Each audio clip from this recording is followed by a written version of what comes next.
Korean car giant Hyundai has revealed a technology demonstrator to validate as many as 30 innovations, planned to find their way into production models up to 2014.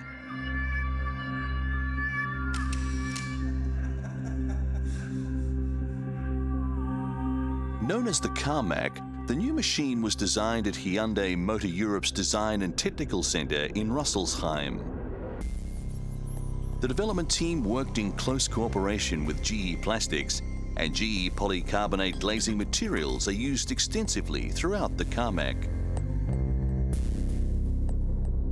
The new materials offer a considerable weight saving compared with the traditional auto glass that it replaces. It can also be fashioned into more adventurous shapes than conventional glass. The front wings are a one-piece injection molded component designed to yield on impact, adding to pedestrian safety. In Europe, 1/5 of all road fatalities occur when pedestrians are hit by cars.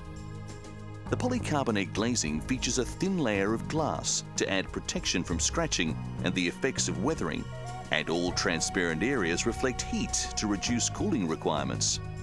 The Carmack is lighter, stronger, and more fuel efficient than current production vehicles in its class, and its plastic componentry offers recycling advantages at the end of its life.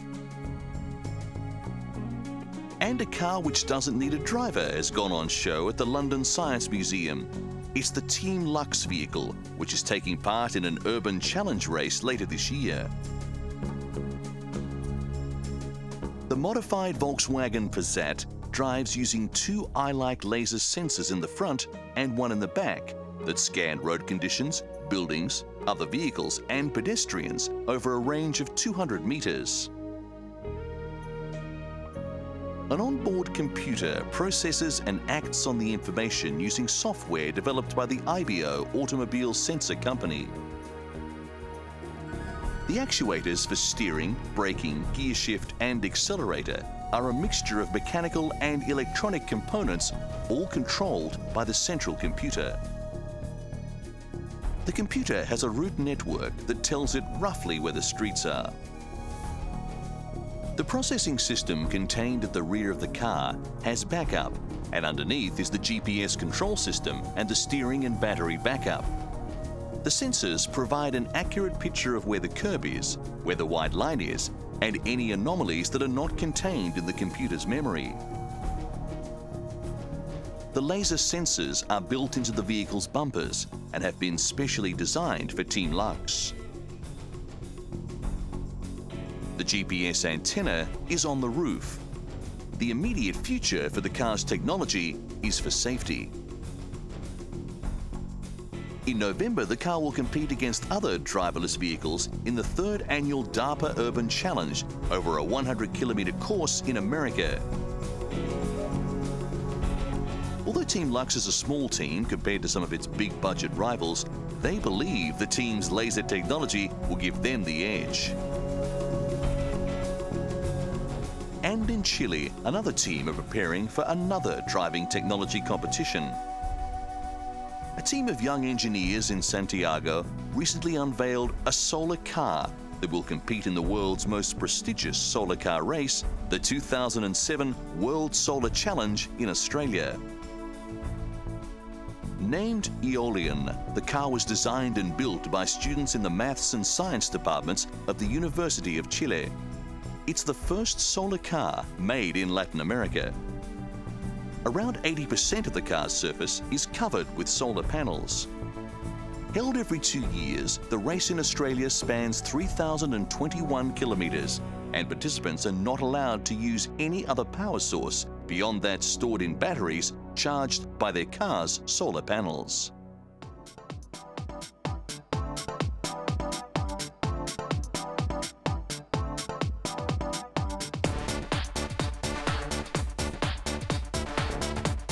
In Britain, the Riley family live in a typical 1980s house. The family is made up of 14-year-old Caitlin, 16-year-old Callum and the eldest son Joe, who is at university.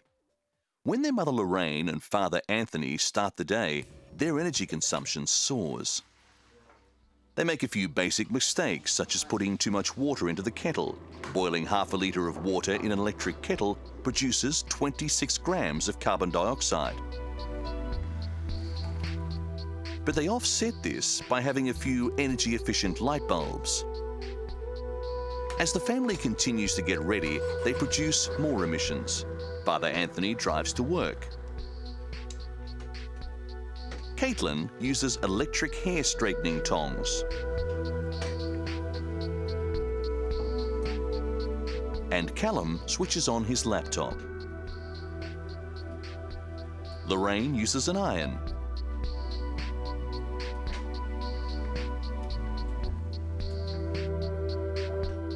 And Joe watches the television. Energy to power an old-style TV produces 100 kilograms of carbon dioxide a year. During the day, more energy is consumed as the washing machine is used. And by the end of the day, the oven is used for the evening meal and the heating is switched on.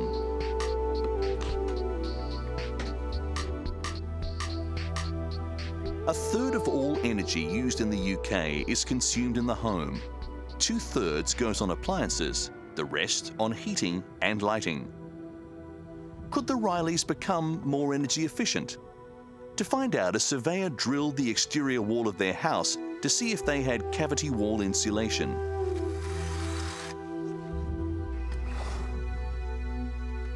Using borescope equipment, he can see into the wall and finds the Rileys already have it. It costs around £200 and can pay for itself in 2 years. The boiler is 20 years old, so the family have been advised to invest in a new gas condensing boiler that recycles heat from flue gases. Consuming less energy is more to do with intelligent changes rather than having to adopt an austere life. Better ceiling insulation is another simple and effective change. Small coastal towns in Australia often have a local surf club as their centre of activity. In the New South Wales town of Tathra, the surf club has installed a wind turbine and solar panels to generate nearly all of its electricity and to set an example to the rest of the community. At the Tathra Surf Club, the weather during the club's busy periods matches its energy consumption perfectly. The club uses most energy during the summer, when energy from the sun is at its peak. The new energy sources save the club $1,000 Australian a year, and it will also cut the club's carbon output to almost 1/3. Local residents are keen for other surf clubs to embrace the environmentally friendly change. Club organisers say people need to realise they can make a difference even at a grassroots level. They want the Australian government to embrace renewable energy sources such as solar or wind power, rather than using nuclear energy or clean coal. The rest of the area is also keen to reduce its environmental footprint. Bega Council has pledged to halve its energy use by 2020 and to achieve at least a 50% reliance on wind and solar power. But according to one local councillor, that's only possible if the community backs the project. The targets set are far more ambitious than those set by the Australian government, and the community has gathered 1,000 old washing machines, spinners and dryers and used them to spell out their environmental intentions.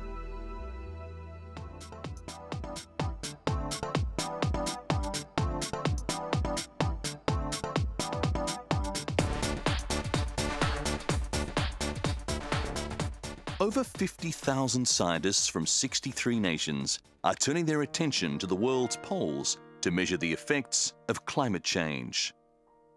The International Polar Year is a large scientific program focused on the Arctic and the Antarctic from March 2007 to March 2009. Research will run over 2 years. Scientists will use icebreakers, satellites, aircraft and submarines to study everything from the effect of solar flares on the polar atmosphere to the exotic marine life swirling beneath the Antarctic ice. This twin-engined plane is fitted with sensitive equipment including cameras attached to the nose, tail, and wings. Devices called dropsondes measure the winds as they fall down through the atmosphere. If the scientists obtain good data about the weather around Iceland, they may be able to improve the forecasts for other parts of Europe. The scientists here have another objective too. They will use the data to examine the cooling effect these winds have on the seas below. That heat exchange drives the conveyor belt of water known as thermohaline circulation that keeps Northern Europe warm. Scientists hope their new research will help policymakers understand the full scale of climate change. The UK Met Office complex at Exeter in the southwest of England is a state-of-the-art facility which uses the latest supercomputers to track the world's weather patterns and make accurate forecasts. Within this complex is the Hadley Centre, one of the world's leading institutes for climate research. The latest predictions from the Met Office confirm that Britain is experiencing an unusually warm spell and that it's likely to get even warmer in the future. 2006 was Britain's hottest year since records began. It followed a scorching summer in 2003, which was blamed for the premature deaths of thousands of sick and elderly people across Northern Europe. Meteorologists now think that climate change has already doubled the chance of heat waves of a similar magnitude to the one experienced in 2003. However, by 2050, this type of summer could be the norm, and by the 2060s, such a summer might be regarded as cool. Since the mid-1980s, Britain's average temperature has increased by 1 degree Celsius. It doesn't sound much, but the Met Office says it's a trend, which could mean every UK summer will be a heat wave by the year 2050. With an average annual rainfall of over 3,000 millimetres and a large amount of runoff water from the snows of Mount Kenya, the Embu district in central Kenya has an abundance of water. However, the region lacks infrastructure, and many communities are not on the country's electric grid. Near the town of Chaka, a number of people have come together to use hydropower to supply their electricity needs. With the help of the Global Environment Facility's Small Grants Program, which is managed by the United Nations, the community has set up a hydropowered turbine to supply power to 56 homes. This project is unique to Kenya, as it is the first time that a community is producing and managing its own hydroelectric power. Thanks to the hydropower, they are now able to light their homes and run small-scale businesses. Nearby, a hydropower plant is being used to supply electricity to a small community industrial centre. One shop houses a hairdresser, as well as a station to charge mobile phones. Other businesses here charge car batteries, sell cold soft drinks, and make machinery repairs. Making renewable energy sources like hydropower available to remote communities helps alleviate the infrastructure problems faced by Kenya. At the same time, it helps to build a more sustainable environment.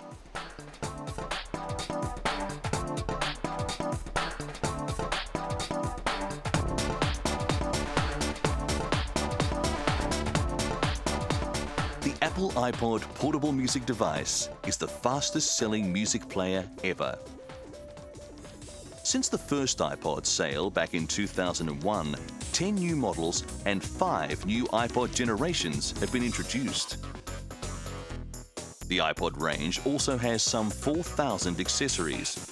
Industry professionals say there are few signs that the iPod's success will decline in the future.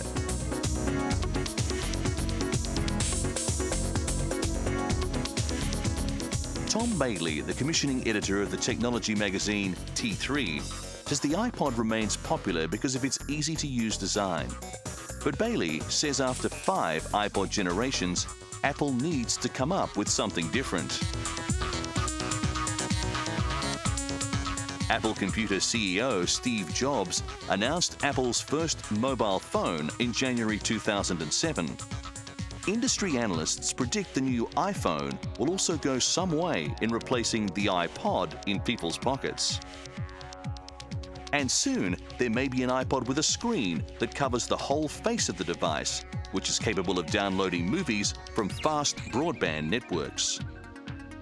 Rather than giving the device a high-end technology capability, Apple, when developing the iPod, chose to concentrate on a user interface that would make it easy to operate. All iPods can work as mass storage devices to store data files, and because of this, the unit has found uses far beyond its original design function. The full-sized model stores media on an internal hard drive, while the smaller iPod Nano and iPod Shuffle use flash memory. Though the iPod should continue to dominate the market, it will face fierce competition from Sony. When it comes to gadgets for men, the Alpha store in Los Angeles has the latest. The 2007 list ranges from consumer electronics and the smallest MP3 player to wireless headphones and a state-of-the-art fridge magnet bottle opener. The trend this year is for gadgets with hardware-software mix. The other direction in gadgets this year is towards a more refined look for products. Product design is getting sleeker and will appeal to mass audiences, and that means women too. At Alpha Gear, a popular item has been the Rapid Beverage Wine Chiller. It will chill a bottle of wine in 3 minutes. Or there are jeans from Italy, washed in wine and fruit juice. Over at Brookstone in Century City, California, some popular items range from basic necessities to hot and cold massages. Hot gifts for guys will include everything from a plasma TV to a new laptop or a very tiny MP3 player such as the iPod Shuffle. One huge trend is in accessorizing the iPod. Popular items for the iPod include clock radios, speakers, headphones, and cases you can match to your clothing. The hot-selling iPod continues to fly off store shelves. Apple reported more than 21 million units sold this past quarter, a 50% jump from a year ago. There is also the Complete Body Composition Monitor. It can scan body composition and tell you your weight, body mass index, water weight, and muscle mass. And these handheld massagers have hot and cold functions. The heat will soothe aching muscles, and the cold will help reduce any swelling. For the latest in fitness machines, a Wave Action Exerciser is brand new. The Surfit Wave Action Exerciser helps core muscles by requiring the user to maintain a dynamic state of balance. It will exercise all of the abdominal and thigh muscles, and the Surfit comes with a remote controller.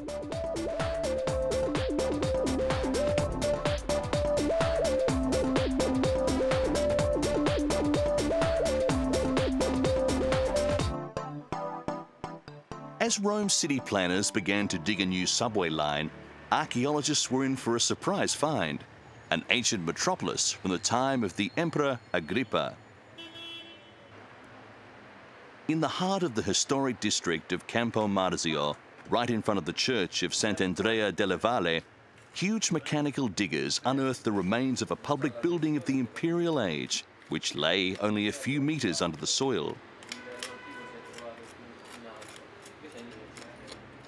According to Federa Filippi, the archaeologist who heads the operations, the unveiled walls and columns might have been part of an ancient stagnum, a swimming pool belonging to Agrippa's thermal baths. Another theory suggests the findings could have been part of the Temple of Good Fortune. Working with their hands, archaeologists uncovered hundreds of fragments of amphoras and vases belonging to Roman times. While archaeologists work to establish exactly what has been unearthed, it is clear that an important Roman building is lying right in the middle of what is to be the new metro line's largest station. Engineers will have to zigzag around it, which will cost money and time. Francesco Rotundi, project manager of the Metro C subway line, says the company is looking for an alternate route for the new track. A strict preservation law has always protected the ancient capital from progressive transport engineering, while the modern city has been suffering from pollution and chaos. Rome has only two metro lines, the Orange Line A and the Blue Line B, which leaves 2.8 million people daily agonizing in traffic jams. There are complaints the stations are not attractive and that many trains are covered with graffiti, and that the new underground construction site has destroyed a once beautiful square. Earlier archaeologists uncovered ceramics from the 16th and 17th centuries underneath the Piazza Venezia. Some of these objects are already on display in a new museum. Neither of the two lines passes through the city centre, and tourists have to wait for buses or pay for expensive taxis to reach the historic sites. But city authorities are aware that pushing ahead with new infrastructure projects could damage undreamt of treasures. In December 2004, city planners decided that it was time to construct a third metro line to be ready for 2015. To reduce the line's environmental impact, the subway tunnel will be buried 25 metres below the surface, under the earliest strata of archaeological remains. Excavations will continue at the newly unearthed site, and construction workers on the new metro line will be working hand in hand with archaeologists. Rome's many thousand commuters can hardly wait.